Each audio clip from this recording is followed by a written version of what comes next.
think we're about ready to get started. I think we've given our panelists enough time to eat. Thank you, everyone, for coming today. My name is Walter Anderson. I'm a partner at Harris, Wiltshire, and Granis, and along with Kevin Warbach and Brian Rankin, I'm the co-chair of the Mid-Atlantic chapter of the FCBA. For those of you who aren't familiar with the FCBA, it is the national organization of professionals who work on communications-related issues, not just lawyers, engineers, consultants, anyone whose business touches on the area of communications, which is becoming more and more of everything. We formed this local chapter in February to hold events like this. We hope to have more. We'll have CLEs, social events, so if, keep your eyes on your email. You'll continue to see stuff from me, and hopefully we'll have more great programming for everyone. Wanted to thank Drinker Biddle for hosting today. This has been a great setup. They've been very cordial and welcoming to us. Also wanted to thank our panelists for coming up. They've all come up from DC. Hopefully we'll have a great program today. And with that, I will turn it over to Kevin. Great, thank you very much. So thank you all for coming. This is our first event of the Mid-Atlantic chapter. We hope to do many more, both substantive events like this as well as social ones. In addition to thanking Drinker Biddle, I'll also thank the Internet Society for streaming the video from today's event. Panel is about the future of broadband. For those of you who don't know me, I'm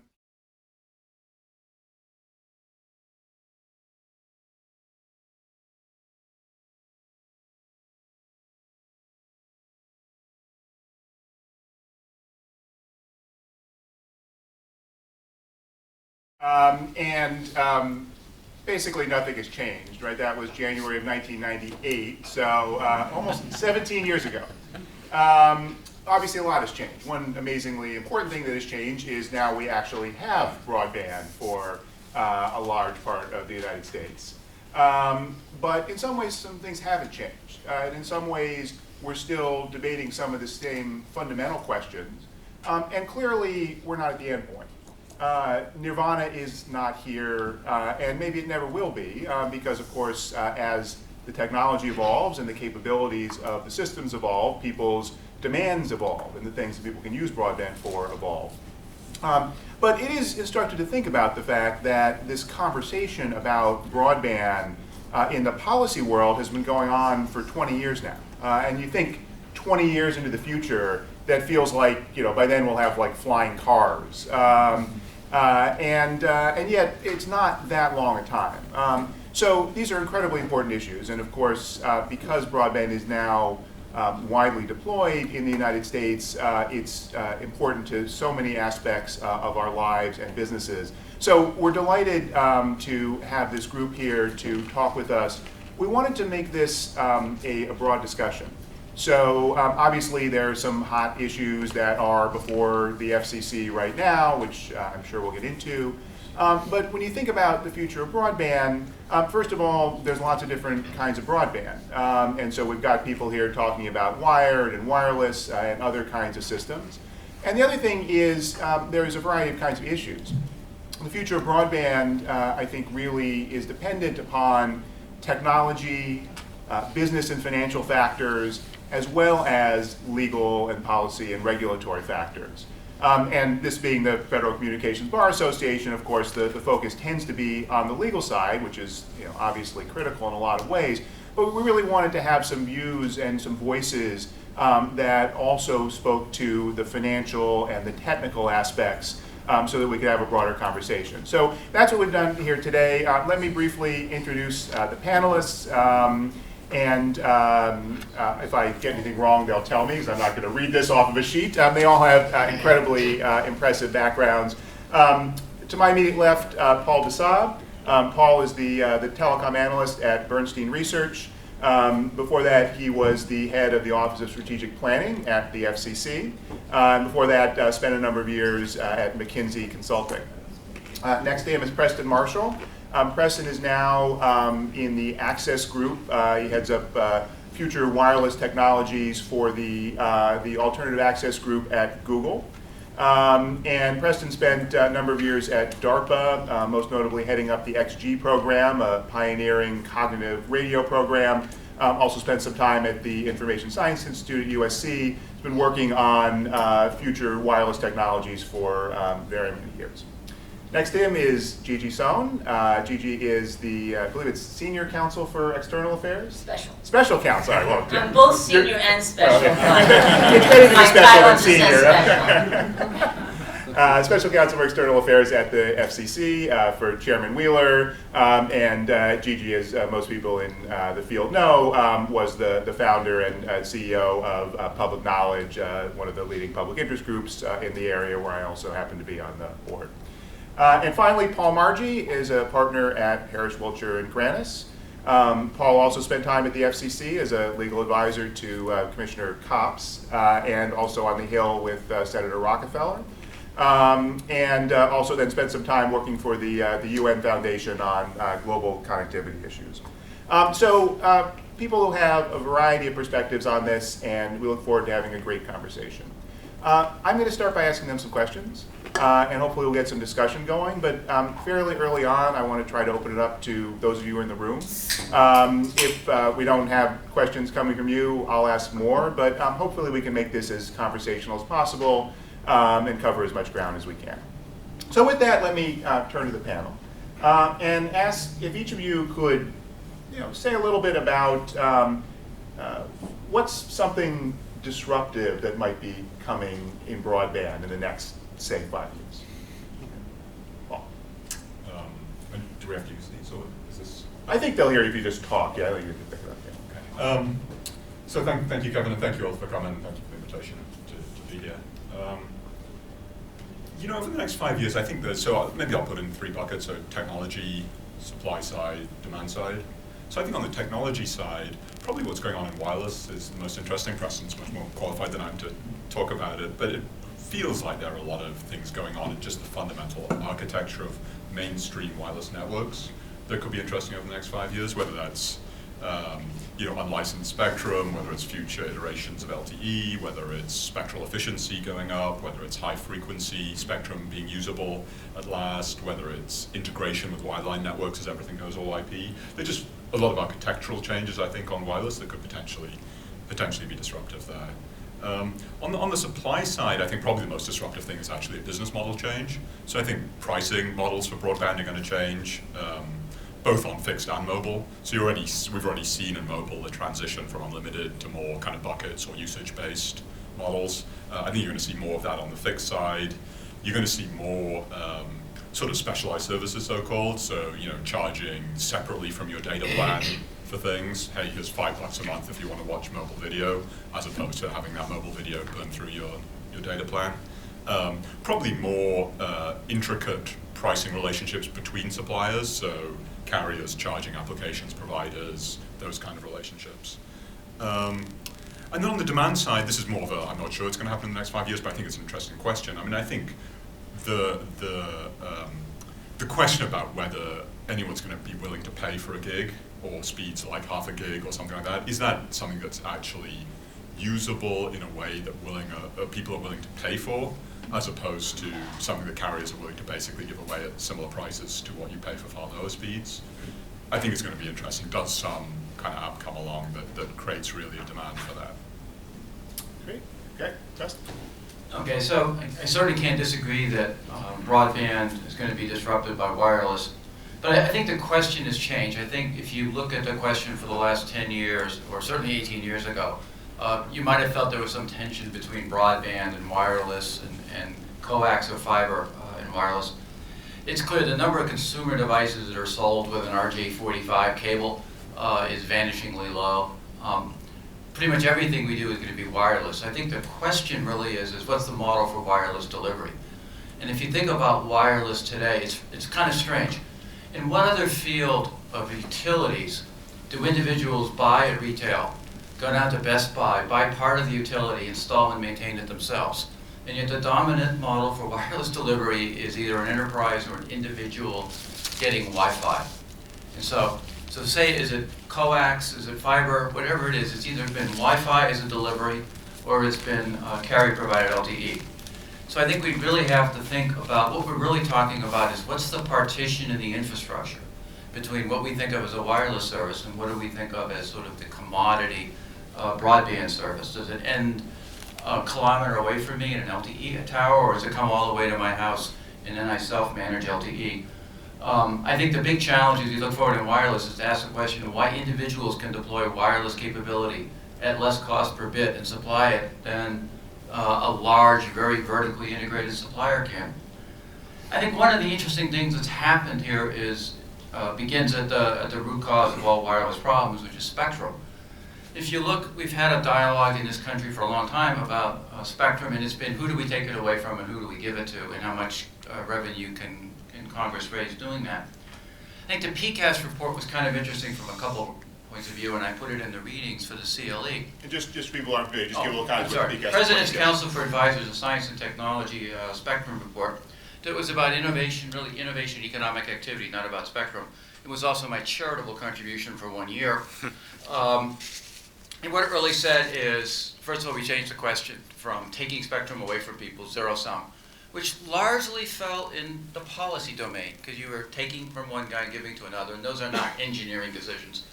So we should be thinking about how we can make people coexist at an engineering level. So I think the first thing PCAST did is really going to change a lot of the spectrum dialogue from the politics between this Navy activity or this satellite activity to this wireless one, to being how do we push them together. Hopefully that generates lots of business for engineers. And the second half of it was to say we really should be looking at the spectrum policy from the point of view of innovation.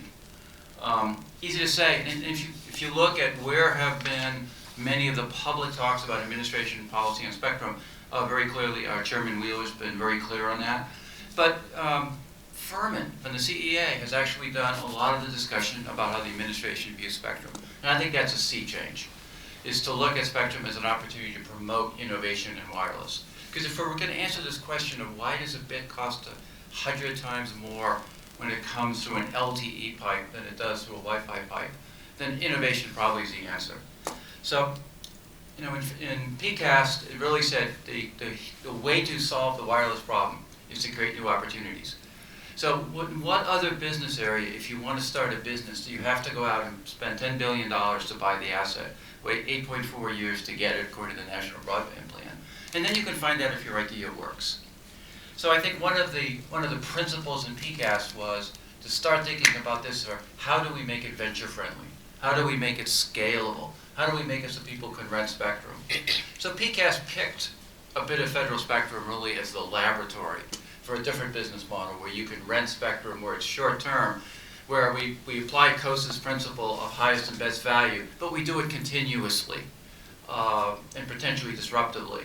And so I think that experiment and whether it works will have a lot to do with whether we look at a very tight, vertically integrated, or whether we see the kind of innovation in wireless that made the wired internet so rapidly expanding and so scaled.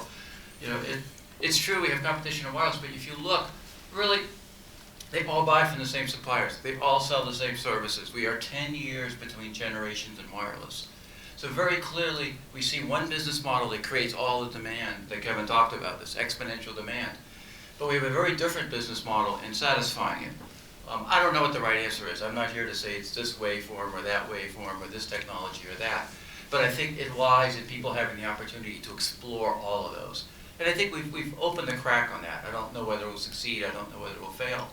But I think at least we've got a laboratory, uniquely in this country, to start to see ways in which people can introduce some innovation and create on the supply side something really unique. So I'm not a technologist, and I think these guys have pretty much covered the universe of what's going to be disruptive in terms of technology. I think you probably, if you took a vote, everybody would say wireless, probably number one. I actually want to talk about a political development that I think is going to be the most disruptive force in broadband, and that is the growth of community broadband. So that is either a broadband system, fiber, gigabit system, either run by a municipality or where a municipality partners with a Google or other industry player. I was in Santa Monica about a week and a half ago at the launch of a new coalition called the Next Century Cities Coalition. And it was a coalition of 32 and growing mayors from all over the country who have determined that broadband is essential to the future of their cities, that there's not enough competitions. In some of these cities, they begged the incumbents to build them gigabit broadband, and they can find uses for it. And the incumbent said, no, nobody really needs that, so they determined on their own to build their own. Now there's a whole variety of different kinds of municipal community systems. As I said before, some of them are just run by the municipality, and the most successful ones are ones where the municipality was already running a utility, like an electric board or water. So for example, you may or may not know, the city of Chattanooga, Tennessee, has petitioned the FCC to preempt a state restriction that prohibits them from expanding beyond their footprint. And in their petition, they gave the history of this electric power board, which one day decided, hey, we're not getting the broadband that we want here in Chattanooga. Chattanooga went from being famously the dirtiest city to the gigabit city. They decided, that this fits very well with their actions as a utility, and they've built a very, very successful system. And I think you're seeing more and more cities, particularly industrial cities in places like Ohio and Pennsylvania and elsewhere, saying, wow, I got no industry here. This could bring people. This could bring people to my town. This could bring jobs to my town. And mayors are saying, we really, really want this. We've had a second petitioner, Wilson, North Carolina, where it was a tobacco town. And once tobacco became, essentially illegal, not illegal, but obviously unwanted by many, they found themselves without a lot of jobs. And now they've brought in a Hollywood animation studio because they've got gigabit speed. So I think you're going to see more and more of that. We have these petitions in front of us. We're looking at the petitions. We don't know if we have the factual and legal basis to preempt these petitions. But I think what you're also going to see in there's 19 states where these restrictions are. I think you're going to start to see mayors ask the state legislatures to repeal them. Or in places like Colorado, not all the laws are the same. Many of them are the same. They were passed by the American Legislative Executive Council, or ALEC. But some of them, for example, in Colorado, say that if you have a referendum, if the town has a referendum and says they do want the municipality to build a network, they can do so. And that's exactly what happened in Boulder, Colorado, and Montrose, Colorado, and Longmont, Colorado. So where there is that kind of loophole, so to speak, I think you're going to see more and more people taking advantage of it. And whether or not we'll end up preempting, I think I will give credit to my boss, Chairman Tom Wheeler, that he has catalyzed conversations and excitement in localities to do this, and people are sharing stories and sharing information and sharing best practices. So I think that could be a real barn burner in the next 5 years. So I think what I'm going to talk about in terms of disruption is not what you've heard so far, which is we've heard about the technologies that might be able to disrupt it and the business models that might be disrupted, or even the municipalities.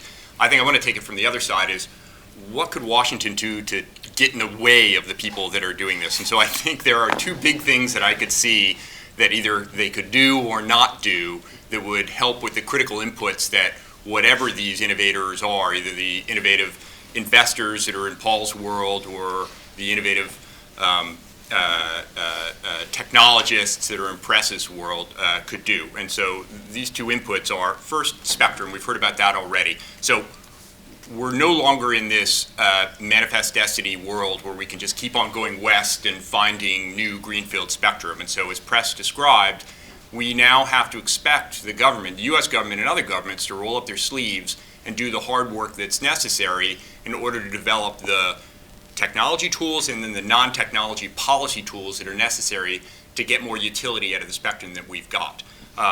If governments over the next 5 years do this work, and it's not easy work, then I think we're going to see the foundation for the kind of disruption that we're going to want on the wireless side. So that means pressing on the spectrum sharing issues that you've heard about, that were in the PCAST report and that have been implemented in the U.S. in proceedings like the 600 megahertz proceeding, the 3.5 and 5 proceedings, and in other countries as well we're starting to see. It means empowering some of the interference avoidance tools that we're starting to see explored. So people can come up with these technologies, but they've got to have a landing pad within our policy framework so that we can put them to use to achieve our policy ends.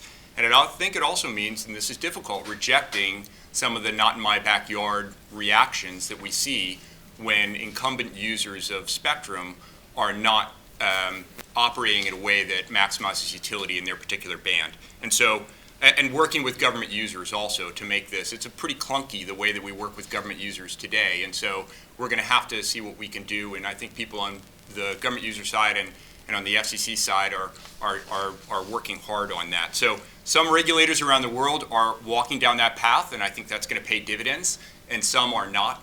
And so that's a big question on whether we're going to see disruption or not on the spectrum side. And on the other side is dedicated QoS wireline services. I think that when we talk about broadband, we often talk about the end user and either the content provider or the end user, but there's also, the more broadband demand there is, the more demand we're going to have for quality of services, dedicated lines to serve these folks, whether it's a content provider that's developing material that they need to get to people in a high capacity way, whether it's an access point that needs to have backhaul to deal with all the new wireless demand that's there, schools and municipalities, as we heard about, public safety, whoever it is, as people are moving towards more and more fiber, the way that that happens and what the prices are for that fiber, what the contracts look like for it, and whether that's a market that works or, as we currently have, a market that's broken for those, is going to have a big impact on whether we have, again, that critical input for broadband deployment. So Ofcom addressed this and worked hard and came up with a solution that that moved the ball forward in the UK. The FCC is in the process of doing this, but it's hard work.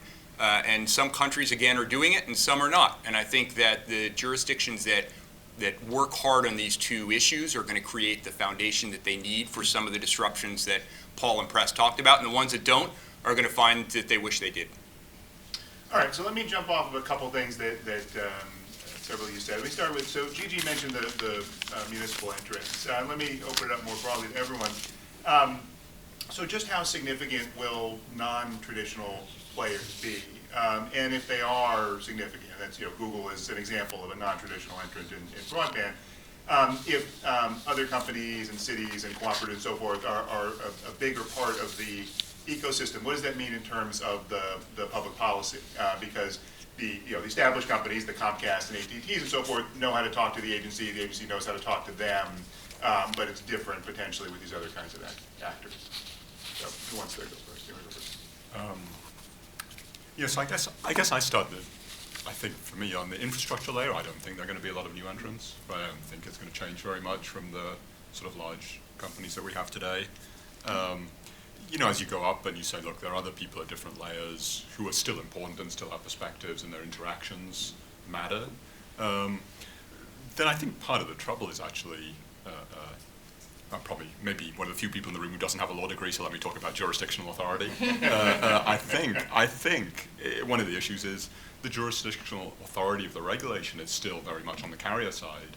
So if part of the problem is non-carriers don't have as much influence and not as much ability, the other side of that is the regulators, I think, don't have as much ability to do anything for or against them, which makes, I think, it more and more, the regulatory frameworks more and more inconsistent as the ecosystem becomes more and more unified.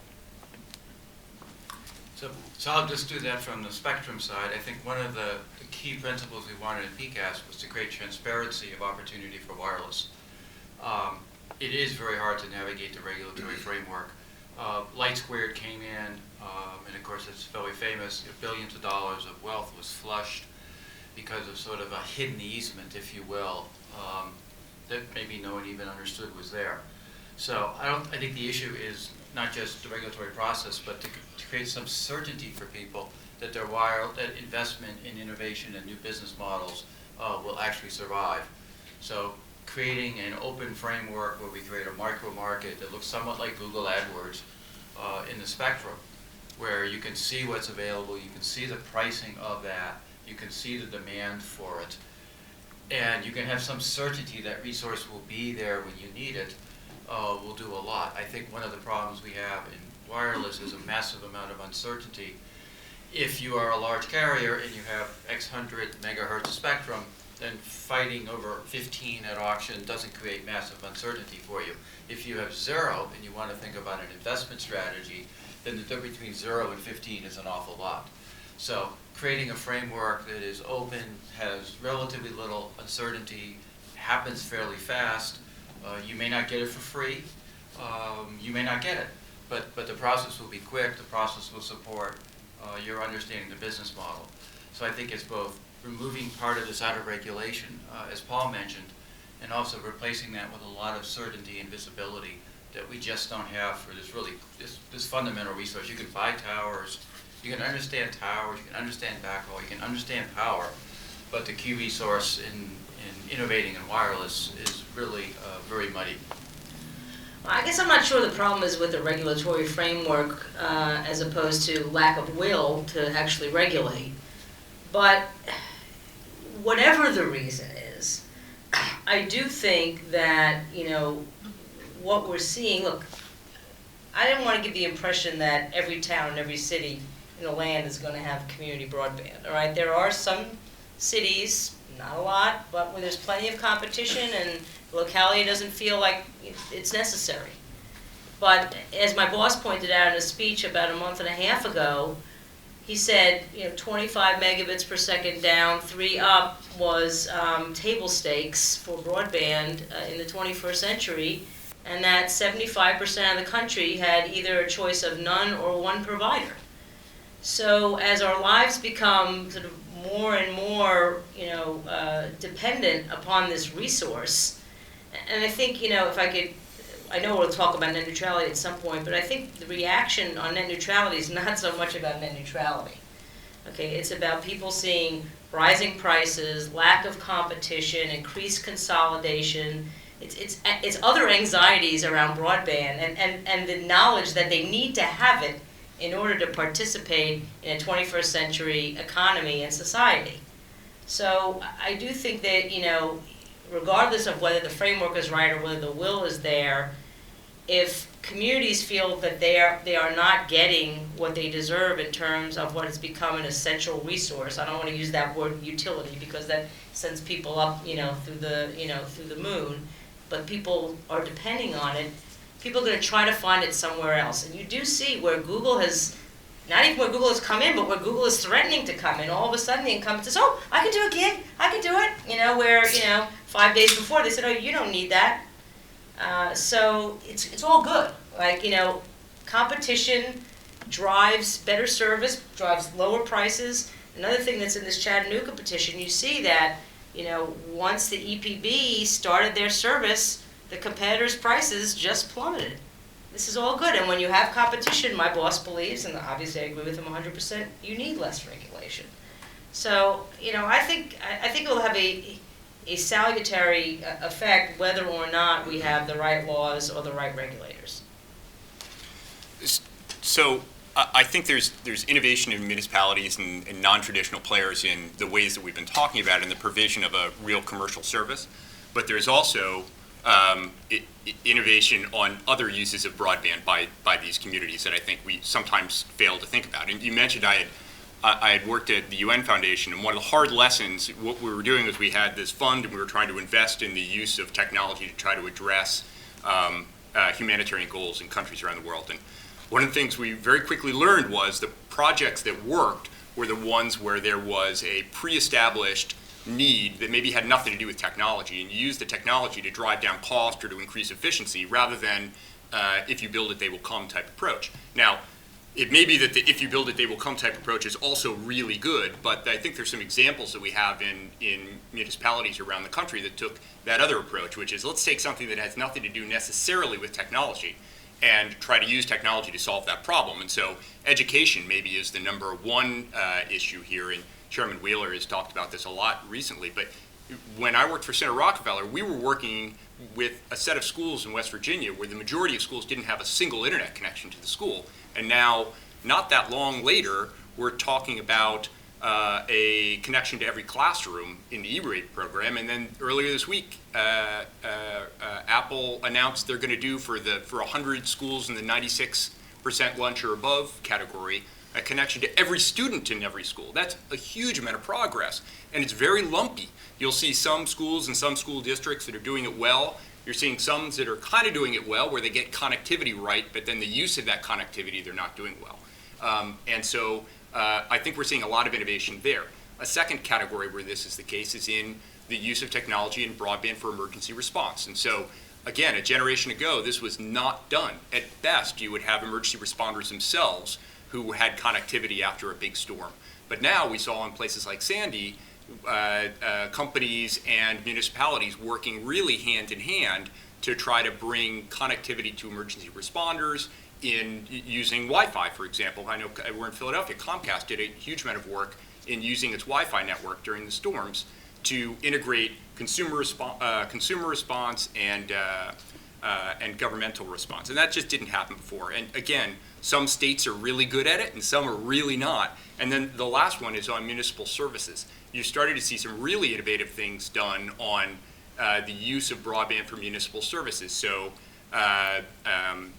Wilmington, North Carolina does all their water monitoring, and they turn the lights on and off all over the town using a white spaces network. So, and they're not doing it because they think white spaces is cool, although it is, but they're doing it because it saves money. And I think in all three of those cases, it's looking at it from the other side, saying, okay, we've got a need that we have to find an innovative solution to. Maybe it's a broadband solution, maybe it's not, but we're trying to drive down cost and increase efficiency with the use of this technology tool rather than the other way around. All right, so I'm going to ask them one or two more questions and then invite those of you in the room if you want to jump in, and if not, I'll go on. So I was actually doing an experiment here trying to see how long we could go in a broadband panel and not mention net neutrality. And the answer is 27 minutes. Okay, we just let the cat out of the bag. And of course, she was the one I thought wouldn't want to talk about it because she's, of course, limited in what she could say while it's a pending matter before the commission. But let me ask all of you, how important is the outcome of that proceeding, given the reasonable possibilities at this point, on what the broadband market's going to look like in the next few years? Does someone else want to start for a second? Yeah, I feel like we're sort of going to keep going this way. We'll sort of follow the other end. How important is it? I think, look, I think it could be really important, and this is why. So whatever the substantive outcome is, I think I'll be looking at whether the rules create a system that produces predictability and certainty, produces an easily administered solution by the regulatory agency, and where if there are going to be disputes can be resolved effectively. Because no matter what the FCC rule is, whether it's network neutrality or something else, I think often the way that it's done in that way has a lot to do with whether it has a huge impact or not a huge impact, or the intended impact or something completely different. So if you've got rules that you put in place that create a lot of uncertainty in the marketplace, or it just ties up the FCC staff in knots so they don't know exactly how they're supposed to administer those rules, or when people want to come in from the outside and use those rules to deal with the dispute,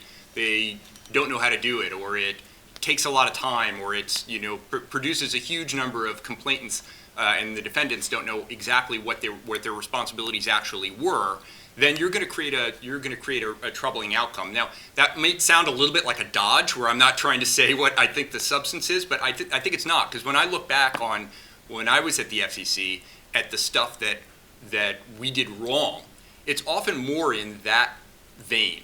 that we screwed up the way that it was going to be administered, that we weren't clear, that we weren't setting forth rules that people really understood in a predictable way, so that the businesses that have to invest based on those rules know what playing field and what the rules of that playing field are. And so I think it could be really impactful if the FCC doesn't do that.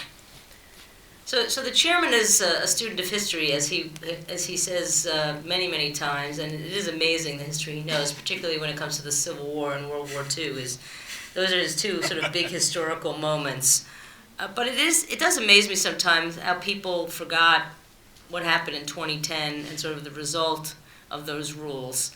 Basically, in 2010, and I was at Public Knowledge at the time, and Paul was at the FCC, and people screaming and yelling, not unlike what's going on now, and it's going to be horrible and terrible, and the rules were implemented, and guess what? There were almost no problems at all. And I remember one time when AT&T was blocking FaceTime, and this was when I was at Public Knowledge, I went to Jim Ciccone, their lead lobbyist, and said, we're really troubled by this, and we'll file a complaint unless you do something about it. And guess what? It took them 6 months, but they did something about it. So my thought, and this is, I think, one of the reasons why the chairman originally proposed to base his rules on the 2010 rules, because they worked damn well. I mean, there was a lot of gnashing of teeth and gnarling and, rubbing of hands, but, they were predictable rules, they were enforceable rules, and guess what happened? People abided by them, and the virtuous cycle, the virtuous circle, depending on who in the agency you ask, is either a cycle or a circle, where you have the edge providers growing, leading to, more broadband users, which leads to more broadband deployment and bigger broadband, so continuing on. And I think that's going to be the outcome here as well. At least it's the desire of my boss to have that kind of outcome, where you do have predictable rules, easily enforceable rules, but rules that are light touch, so that virtuous cycle could continue. And I predict that after these rules are adopted, which my boss has said by the end of this year, God willing, because I think all of us are sick of it, you will see a lot of gnarling, gnashing of teeth, and rubbing of hands, and then the virtuous cycle will continue. And then hopefully in 4 years we will not come back again. And that's contingent on somebody suing us, which I hope won't happen. Or Congress doing something, the Congressional Review Act can overturn it. I hope, obviously, we're going to work hard to make sure that doesn't happen. But look, net neutrality is important. Don't get me wrong, but I do think that when all is said and done, and we have rules in place, and people abide by them, I think we'll be in a very, very good space. So I'm going to use Paul's non-dodge. It's clearly past the point where it's an engineering issue.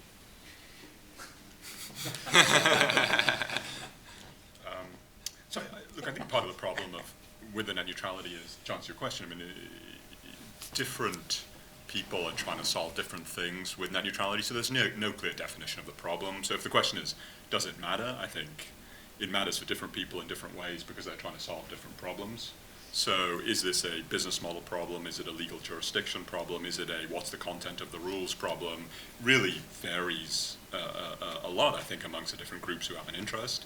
I would say if you stipulate we'll end up with rules, as Gigi said, something like the 2010 rules as were proposed in May. So, something like no blocking, no prioritization on the public internet, transparency, exceptions for network management, exceptions for user choice.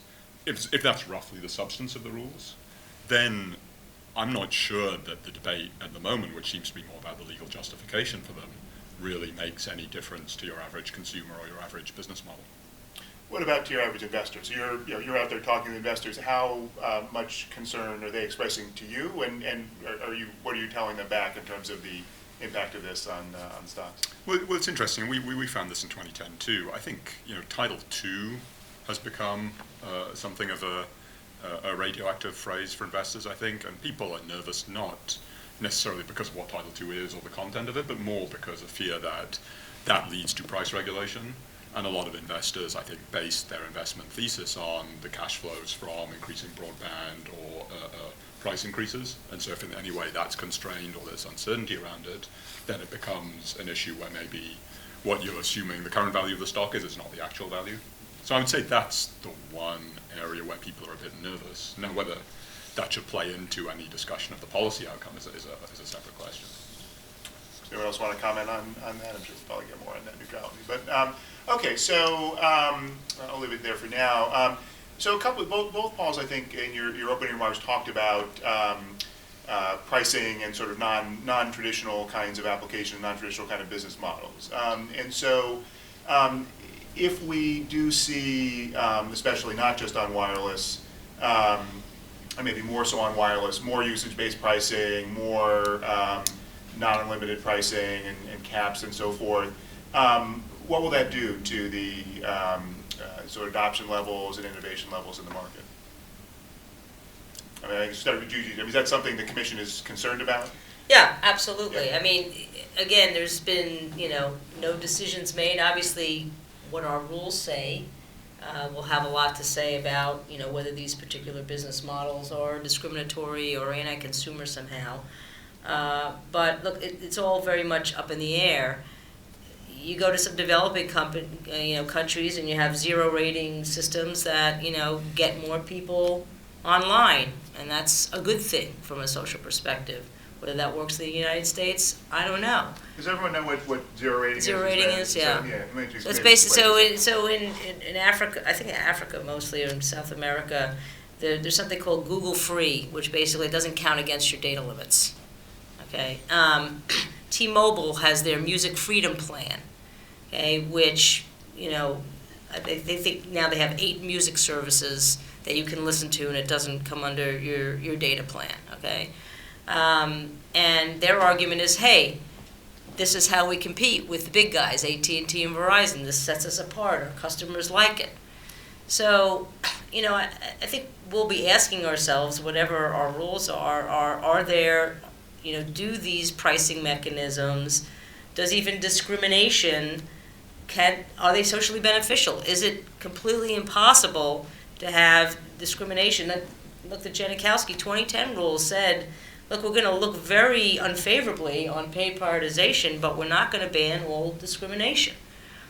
And, in the initial proposed rules, whatever the hoo-ha about them, I think, the chairman was thinking, do we really want to ban any and all paid prioritization, any and all discrimination, even if there might be an application out there that would, be incredibly socially beneficial?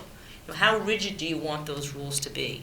So, I think what happens to these pricing mechanisms really depend on what the rules are.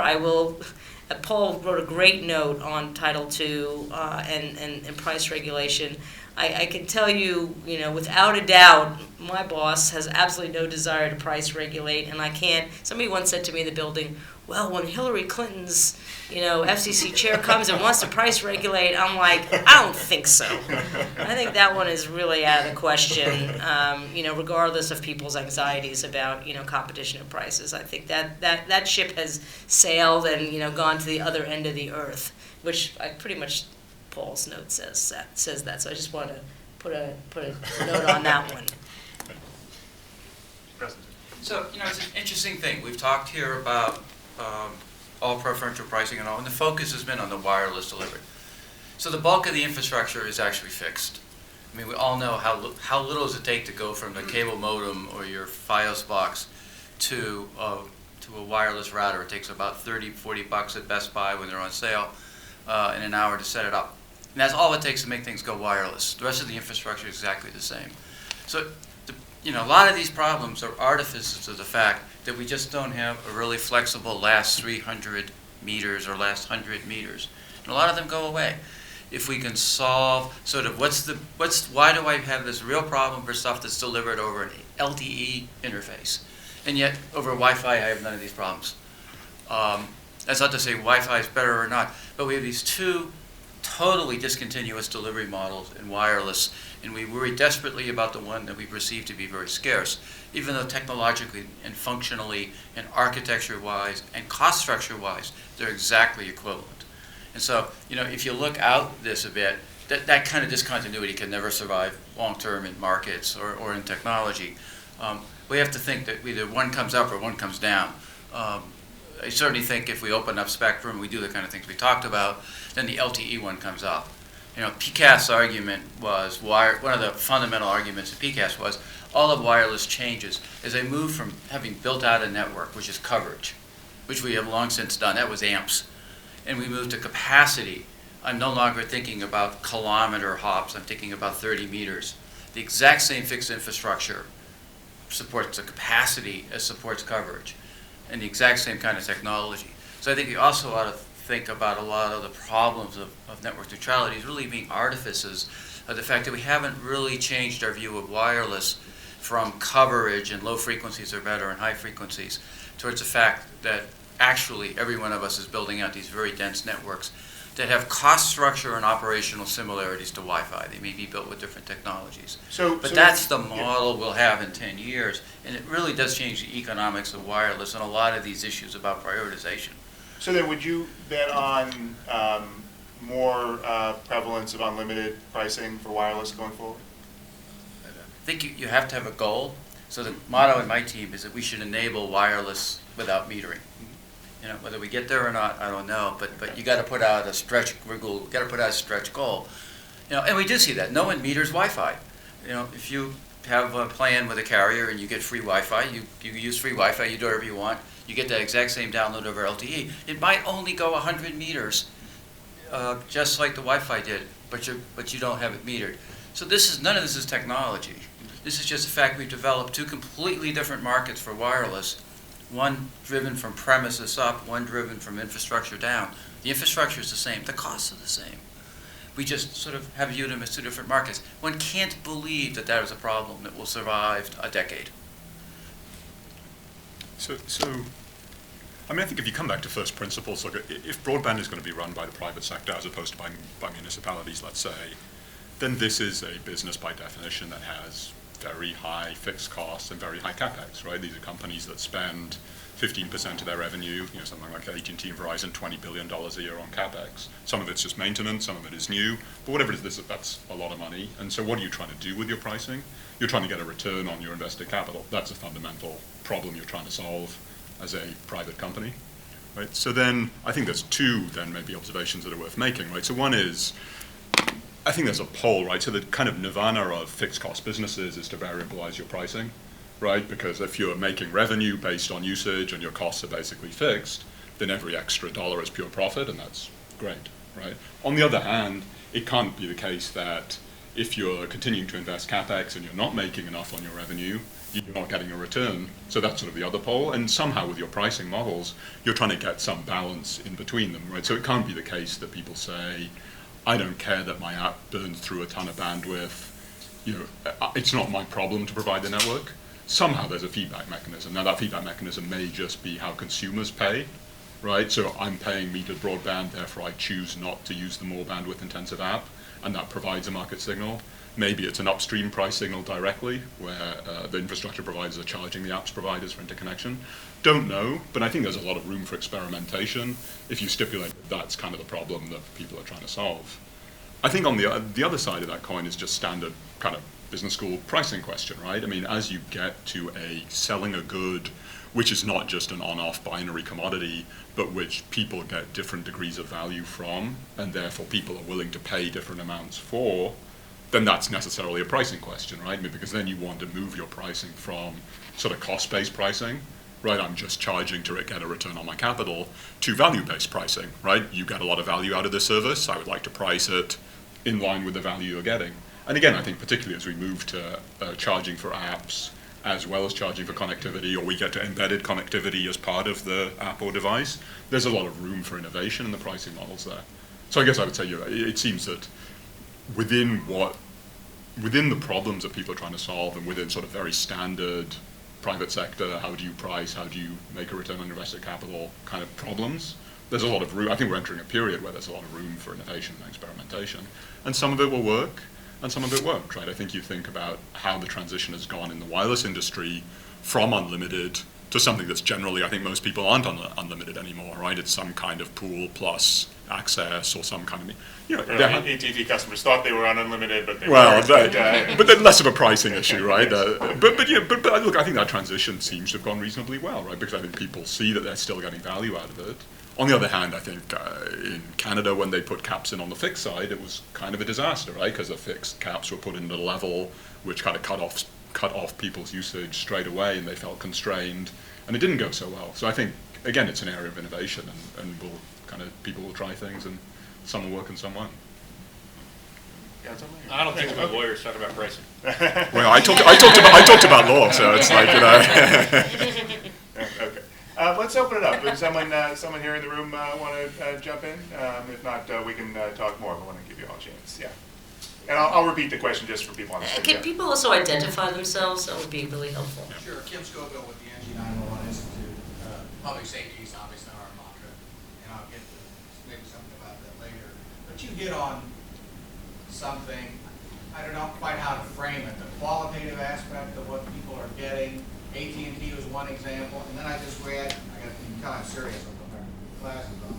The Measurement Lab just issued a report, and in their, I assume to be highly technical and sophisticated analysis, that it's the business relationship between ISPs that is the root of performance. Maybe I glanced at it on the train this morning, I didn't absorb it.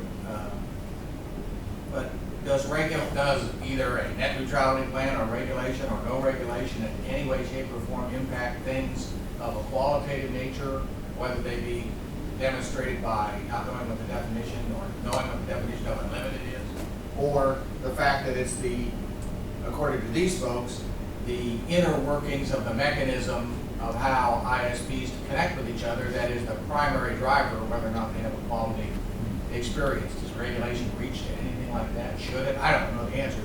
I thought this was a fascinating. Okay, so I think I there are two things. One is sort of does regulation affect the qualitative nature? The other issue is interconnection between carriers, which is the issue that report I think spoke to. So how does that get worked through? So in our net neutrality proposal, we propose not to address issues of interconnection in that proposal. So, again, there have been companies like Netflix and some of the public interest groups, probably like the Open Technology Institute, which runs Measurement Lab, have probably asked us, I know Netflix has, I'm not sure about OTI, asked us to include interconnection as part of whatever framework we do on net neutrality. The argument being, well, if you're talking about what affects the end user's experience in last mile, interconnection affects it. I mean, there's some logic to that, but that wasn't our original proposal. So, don't know how that's going to come out yet. And even if we don't include it, we may choose to do a separate proceeding on that, because a lot of the informal complaints we get that are tagged net neutrality complaints are often about interconnection issues. Now, as far as, is the FCC going to look at the quality of what people get? I mean, we are looking in the no blocking context at the question of, are you getting what you paid for, right? So if you paid for a 10 meg connection and you're not getting that most of the time, is that some kind of effective blocking of some sort? So, when you say quality, I think what we look at is, and it's an FTC issue too, right? I mean, is the carrier being truthful when it says you're going to get this speed for everything and then you're not getting it? I think that was part of the problem with some of the throttling.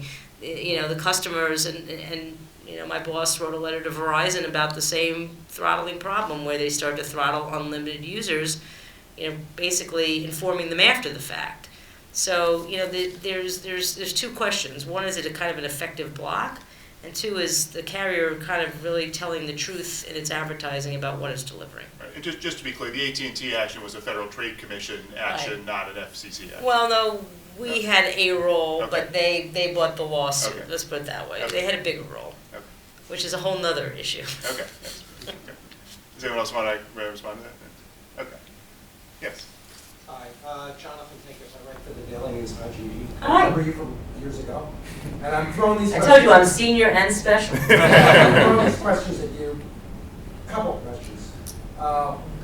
The FCC has been trying to get spectrum back from broadcasters. What's the carrot that they can offer broadcasters in terms of, like, will you promise cable companies will always carry your channels if you give us your spectrum back? And is there anything like that that's going to drive the broadcasters to say, all right, I'll sell you my frequencies for $150 million, but I want, what is it they're going to get? What's the take back? So what's, yeah. So let's talk about carrots for a second. Please repeat the question, just in case anyone is listening on the screen. So the question is, what's the incentive for broadcasters to give back their spectrum into the incentive auction for wireless broadband? Oh, so the first incentive is tons of money, right? So this company called Green Hill Brothers or Green Hill Partners is going around the country and showing the valuations, and they're pretty darn significant.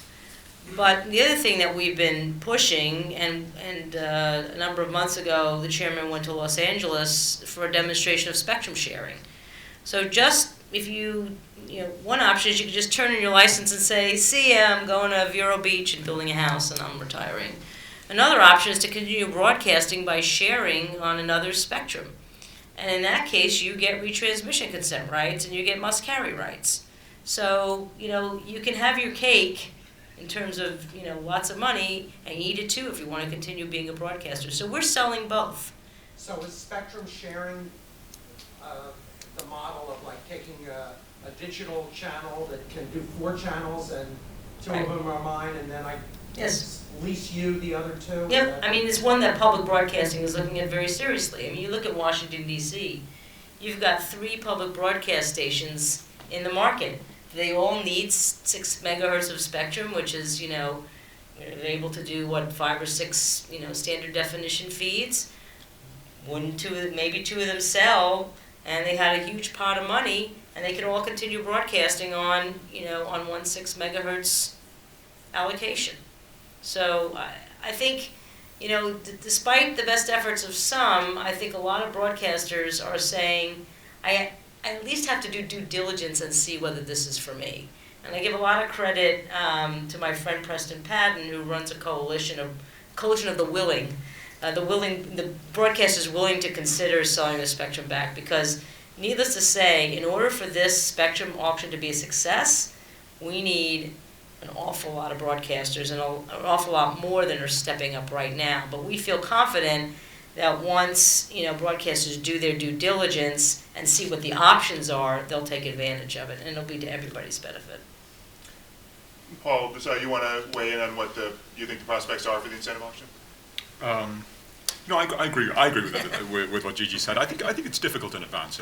You don't know who's going to sell in advance until someone's actually got a check in front of them and makes a decision. I think what you do want is what the Commission is doing, which is a fully informed pool of sellers, so that at least when people are making that decision, they're making it on the best information they possibly can, because what you don't want to have is people having a price up here, saying no if the auction comes in here when their price should have been down here. And so I think, I think the Commission is doing whatever they can to just make the information open, and then it's going to be up to broadcasters to do the math themselves. And I honestly think it's going to be unknowable until the auction actually runs, because no one has an incentive to say, yes, I'm going to sell, until the auction's actually being held and they end up selling. We're also, if I could add, we're also bending over backwards to make sure that those broadcasters that don't sell maintain, their same communities and don't lose viewership. Congress gave us an almost impossible task. All right. To way of doing that. So the goals were, get as many broadcasters as possible to sell their spectrum back, so we can get more spectrum for wireless providers, preserve as much white space as possible, and then preserve the coverage areas of the broadcasters, or you hold them harmless, essentially. Hold harmless the broadcasters that don't sell. Those are 3 very, very difficult and sometimes conflicting goals. And I must say, I think we've done, our Wireless Bureau and the leaders of our team, Gary Epstein and Howard Simons, have done an amazing job of balancing those 3 conflicting goals very, very well. Got any other questions from the esteemed group in the audience? I got another question. Okay, I've got more too. So, but yeah, we're going to take one more for you, and then I'll go back. Okay. Okay. Also, Gigi, you start on this one, since you were glamorizing the community efforts to do a municipal Wi-Fi type service. Philadelphia tried this maybe 10 years ago, and it was a dismal failure. Now the existing players cut their prices, kind of coincidentally, to undermine the service. It was going to be a real bargain deal to get you on the internet, and all of a sudden, the established players are offering better deals, and that was one issue. And then there were technical issues of it not being as good as it was promised. So what did we learn from that experience that's going to prevent it from Kevin's dying to answer that question since he was no, I'm Italy's not, top. actually. So just, I mean, the question was about the Philadelphia municipal wireless experiment.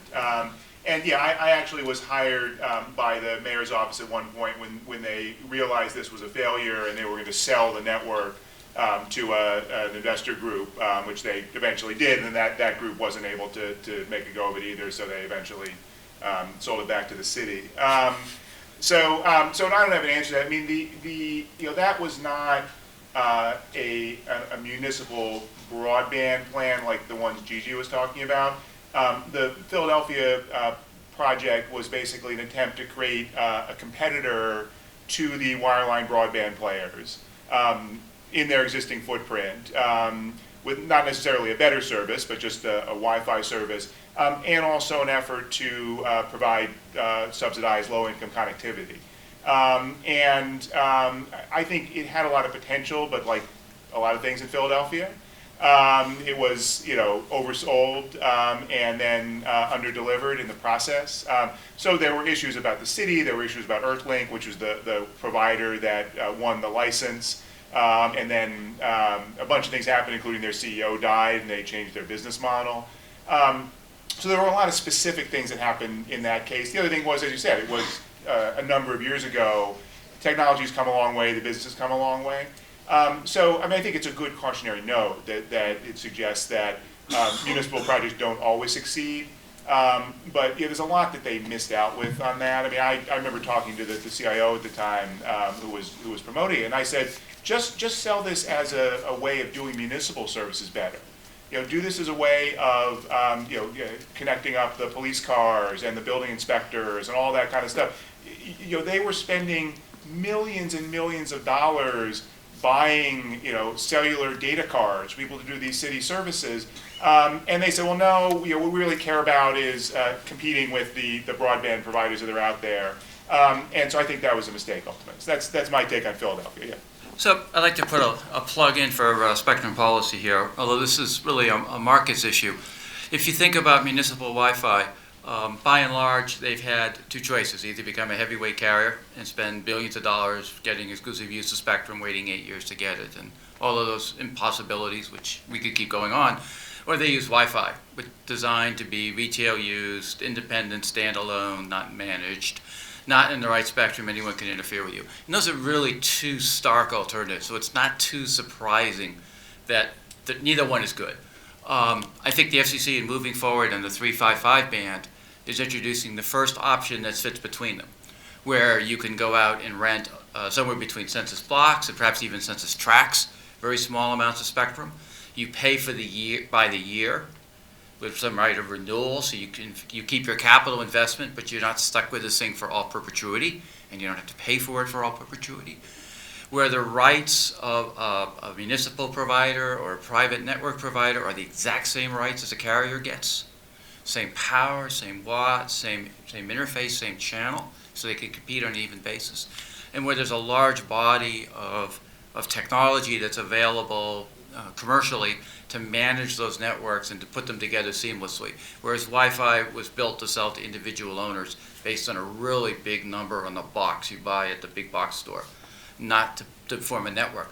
So I think the 3.5 proceeding maybe doesn't solve a lot of the business, pricing, all those problems, but I think it brings to the table some technology alternatives that allow us to think about a much larger range of scale of what a wireless carrier could be, down from your individual access point being swapped out for LTE, up into something that is local, metropolitan, or regional.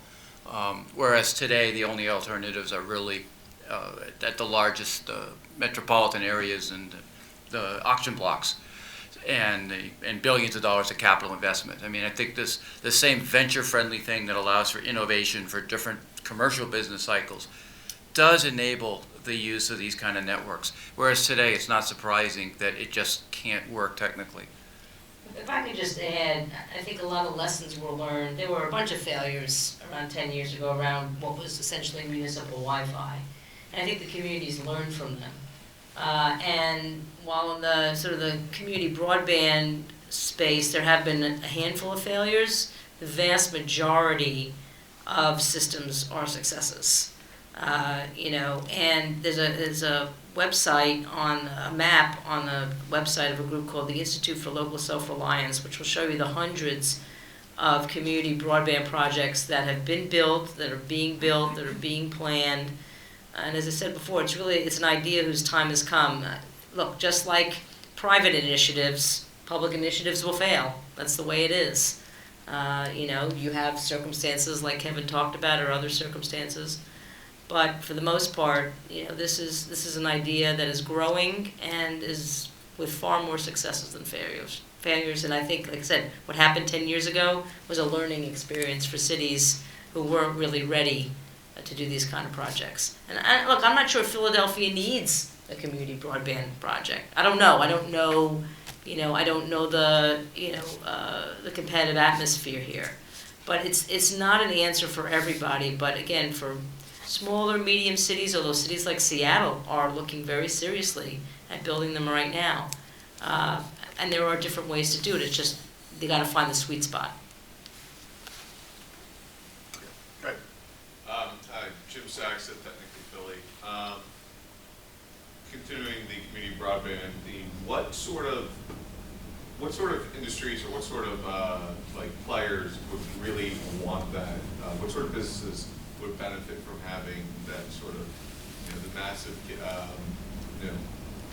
capabilities that has? And I'm just wondering, in terms of what Philadelphia has and what Philadelphia wants to attract in terms of the future economic development. So what's the demand, or what's the motivation for exactly. community broadband? Yeah.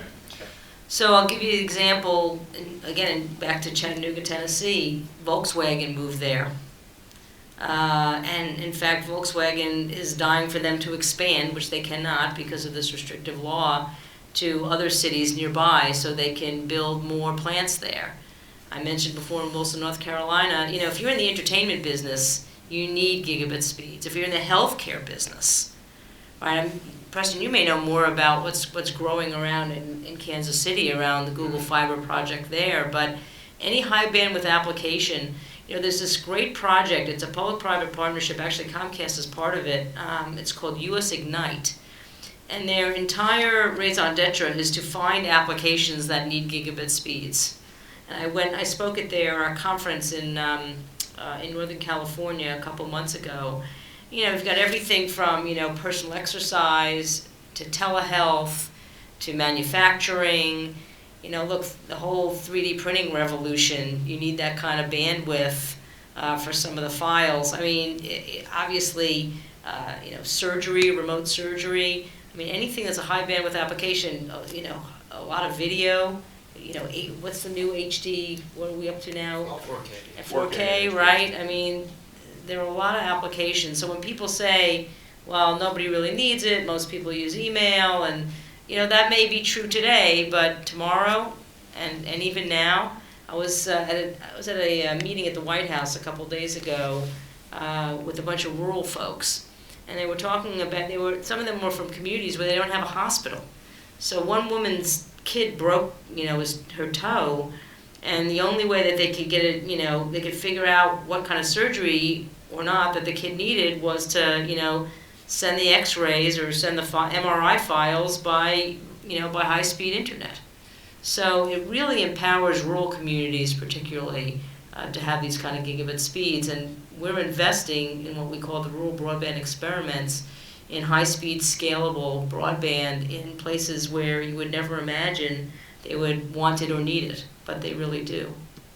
Let me jump in on that point and maybe play devil's advocate a little. So clearly there are some applications that need gigabit speeds, and I mean, even back, I remember in the late 90s when we were doing broadband things at the FCC, we talked about there's telemedicine, there's this and that. And yet, does that mean that we need to develop a policy so that all networks provide that to the end user? Because right now I'm one of the lucky ones where I can get Comcast cable modem, and I can also get Verizon Fios, both of which are networks which theoretically can now deliver a gig, and neither of them will sell me a gig, certainly not at any price point that a consumer might pay, which suggests that there's not a demand in the marketplace. So how realistic is that as something that should drive the policy choices? And then I'll open the rest of it. Well, I mean, again, what policy choices? So Paul talked about getting high-speed, getting a gig in the school, right? So the president has said he wants 99% of schools to have 100 megabits per second to the schools and in the classroom in 5 years. And there's a belief in the administration and among educators that if we are going to, if we're going to be able to compete, if our kids are going to be able to compete in this world, that's the minimum that we need. I mean, that's to a whole school, all right? So that's not, that's not one user particularly. So there may be places where pushing that kind of connectivity makes sense as a policy matter. As I said before, the chairman has this mantra, competition, competition, competition. He'd rather see competition move us to a gig than to somehow mandate it. Although, like I said, he said that 25 megabits per second is what you need to really barely function. And we are looking at changing our benchmarks for what is considered broadband. We actually have it both in the universal service context and also in what's called our 706 report, whether we see whether broadband is being deployed in a timely fashion. The definition, the benchmark has been 4 down and 1 up. And nobody argues anymore that that's sufficient. So, there are ways to incent. So in other words, you want to say you're a broadband provider, but you provide 4.1, well, maybe you don't get whatever bennies in universal service or what have you. I think there are ways, and I think the government should incent to having bigger broadband. I think that's different than saying you must have. Yeah, and Paul, you raised the question about do people need a gig first? Yeah.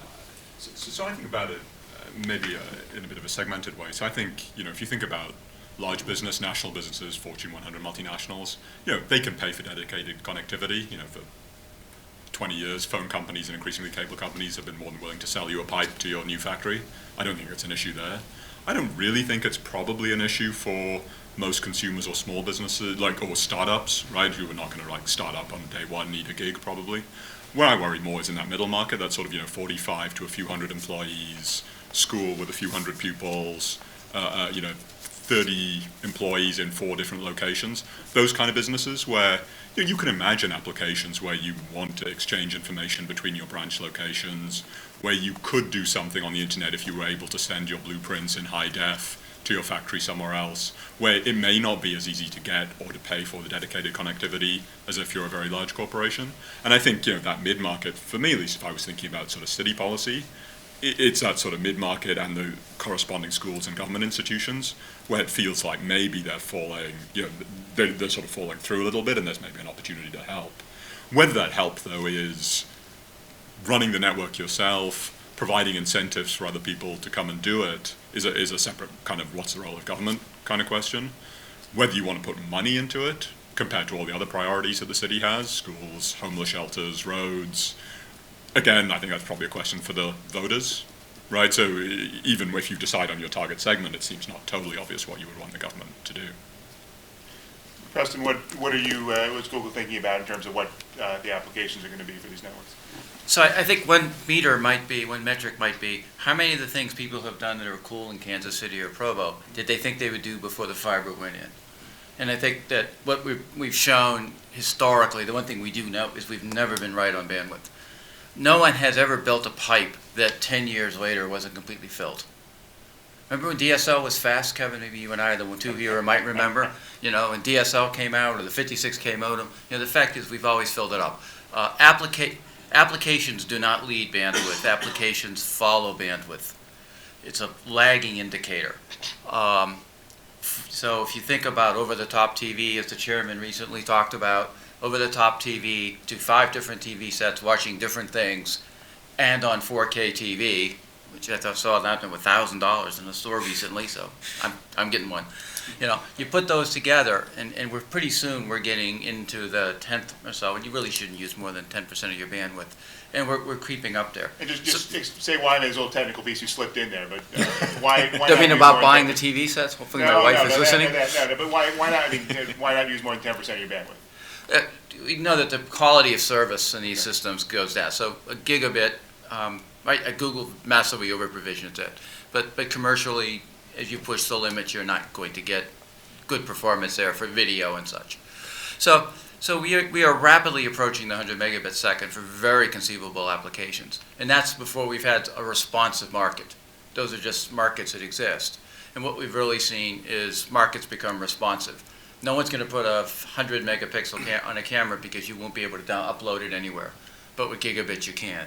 So I think we have to look at not what do people need today with the current technologies, but after we do gigabit, what are the technologies that respond and exploit that, and then where does that put us? And I think that answer doesn't make a gigabit look very, very unreasonable. In fact, one should be sort of thinking about what do you do after a gigabit, rather than think about what do you do with a gigabit. Long answer, sorry. Good answer. I would also say, as we're thinking about a gigabit for these purposes, I don't want to lose, for essentially best efforts gigabit, I don't want to lose sight of enterprise broadband needs as we talk about Paul segmenting the market, where you need something else in that, which is you need dedicated quality of service enterprise broadband. And there are a lot of other applications where you need that from, you know, if you're talking about Philadelphia, if you're a small business, especially in the technology sector, you might not, you might need to have a dedicated Ethernet line to your facility at a bandwidth that's maybe not a gigabit, but you need it to be dedicated, you need it to be QoS, because it always has to be there no matter what. And if you look at the pricing and the way that market works, as opposed to in the commercial broadband market, you can get a cable broadband or a Fios product at 50 megabit per second symmetric for what, $40 or $50 a month, whereas if you want to get far less than that, 10 megabit per second enterprise broadband, it's more than $1,000 a month. And so if you're a small business starting up in Philadelphia, or if you're a school in Philadelphia, or if you're a hospital and you need that enterprise broadband product, you're paying the same price per megabit that you were paying 10 years ago. Plus, because the competition is so much less in that market, you're having to sign these terms and conditions in your contracts that are locking you in for really long periods of time and having to buy huge percentages in the future from the same producer. And so that's a broken market that is sometimes doesn't get as much attention as the big market. But you look at the prices, I mean, $50 for cable or Fios for a lot more than $1,000 for this QoS service. And for the businesses, it's often, depending on what your business is, that's what you need. Okay, so I have one more question, then I'll ask you to follow to finish up. Each say a little bit to wrap up, unless there's more from the group. So two big trends that everyone points to are Internet of Things, and the other one's already been alluded to is video going over IP and over-the-top TV potentially also going on to these data networks. How do either of those play into this future, and are there things that we need to, or that the policymakers need to factor into their analysis? So I think the Internet of Things, I think, is probably important in terms of the kind of ubiquitous embedded connectivity that Preston was talking about. It can change a lot of business models. From a supplier of broadband perspective, I'm not sure it matters. I think most of those users are probably either pretty low bandwidth or pretty periodic, or on Wi-Fi connecting to a wireline pretty quickly rather than truly cellular. And so I'm not sure that Internet of Things, from that perspective at least, makes a great deal of difference. But if that's the case, and the providers are set up to provide things like home wired broadband, which is a different profile, And there's a lot of demand for this, low bandwidth, episodic kind of thing. Is that a disconnect? I mean, it depends. I mean, whether it goes then just in the background of the broadband connection you're already paying for, probably doesn't matter. So let's say your thermostat is downloading at 2 a.m. every morning a bunch of data over your broadband connection, probably doesn't matter, right? And so I don't think there's a lot, again, from a broadband infrastructure perspective, I'm not sure there's a lot there. Over-the-top video, I think, is obviously more important. There clearly is demand for it. And I think it'll put pressure on the business model experimentation and the pricing experimentation that we were talking about earlier, because that's clearly, if you have unlimited and people start watching a ton of over-the-top 4K video, that's going to pressure your unlimited model when it's fine when your network's empty. As your network fills up and you're looking at the next round of CapEx, not clear that that's going to be sustainable, right? And so I think probably what you'll see there is just it'll be a driver of innovation, of business model innovation, and that could go in the vein of changing the pricing to discourage the over-the-top video, right? Which again, in the spirit of aligning supply and demand, may not be necessarily a bad thing. I don't think many people watch, the statistics show not many people watch streaming video over their cellular connections, right? It's just too expensive. On the other hand, a lot of people watch streaming video over Wi-Fi, and that may fulfill the same consumer need in effectively a more efficient way. So I think it'll sort of force the issue on a lot of these questions, I think. So we get some disagreement here. That's good. We've been agreeing too much here. So the thing is, there's really no difference in efficiency between whether you watch it over cellular or whether you watch it over Wi-Fi. It's just different how it's priced and how we view the markets. And I think that converging those two is, in fact, one of the futures. That doesn't seem like a divergence. And on the Internet of Things, I think we have a whole new class of wireless users that could emerge. Today they can't. Today, if you are an Internet of Things user, your choices are to buy a SIM card and subscribe into a wireless carrier, or to use unlicensed. And if you are controlling an industrial plant or you're doing medical telemetry, the fact that someone coming in and watching video over their Wi-Fi connection could take you off the air and you could blow up your plant. So that's pretty unsatisfactory.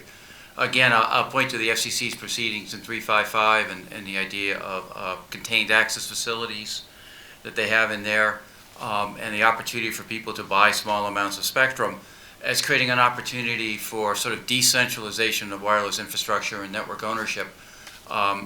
Today, you could not have an industrial plant or a hospital go out and build a private network and have protected services and really think about wireless.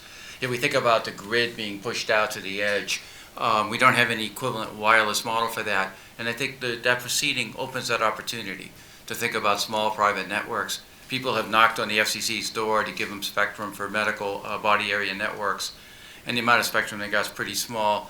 But we don't need every special interest group in this world as they emerge new needs going knocking on the FCC's door, getting smaller and smaller. I think the chairman called it balkanized in one of his talks, amounts of spectrum. So I think we now have an opportunity to start to see an emergence of relatively small scale networks, whether they be municipal, personal Wi-Fi networks, or personal LTE networks, a medical telemetry network in a hospital, industrial plant.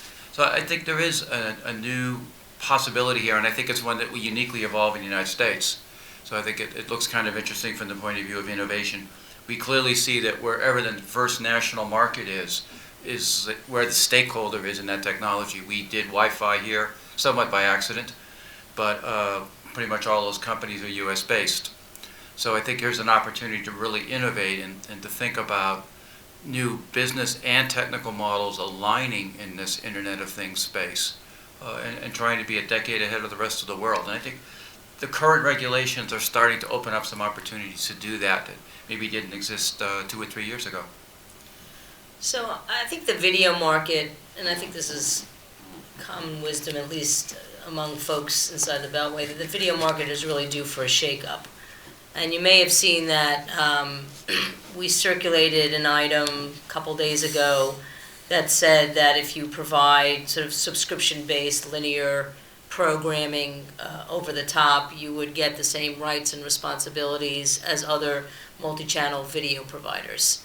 And I think that sort of was the first step in my boss's efforts to promote competition in video.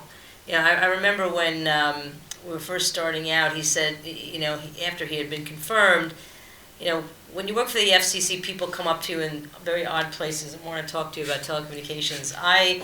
For me, it's in the spin class where people, you know, feel that they can come up to me like in the middle of, you know, a hard hour-long spin class and talk to me about rural broadband or, you know, net neutrality or transactions. And I'm just like, I just want to spin, leave me alone.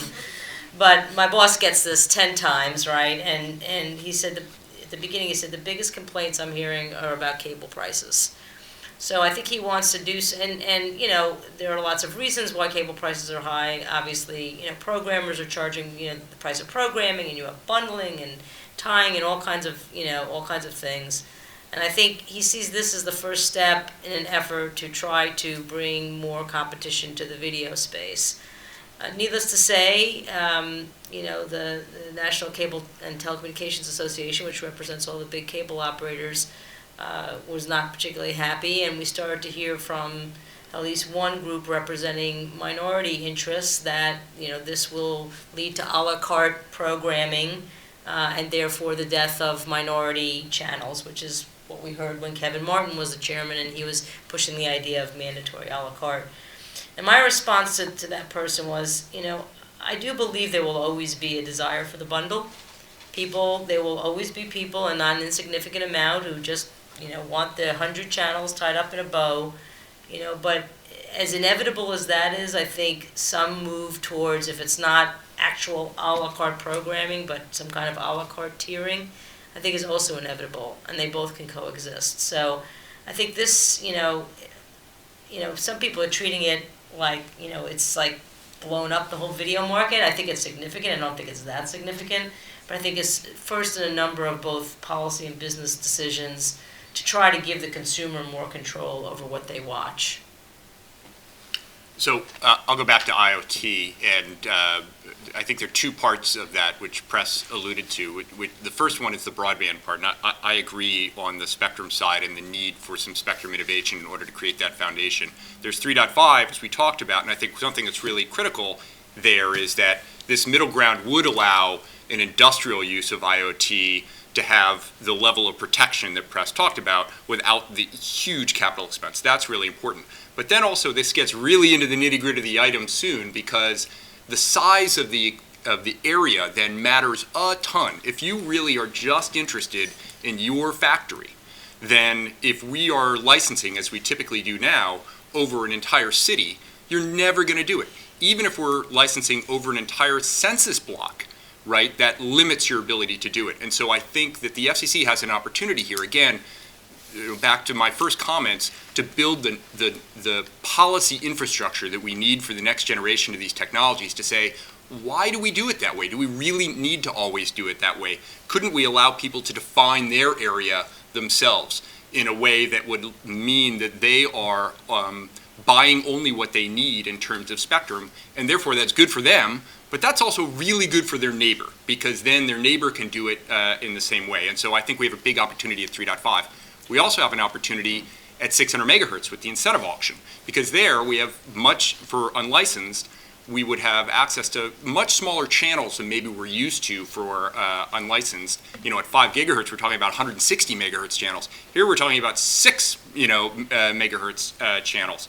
And there, with the really small bandwidth and sometimes low power levels, you still, because of the propagation at 600 megahertz, might be able to have whole home coverage for IoT type of applications that you wouldn't get to in either of the other unlicensed bands. And so I think both of those proceedings are those policy infrastructure decisions that the FCC has.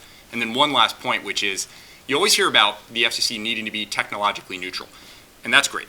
But it depends, where you end the race is where you start it, and I think sometimes we're that way with these new technologies that come along.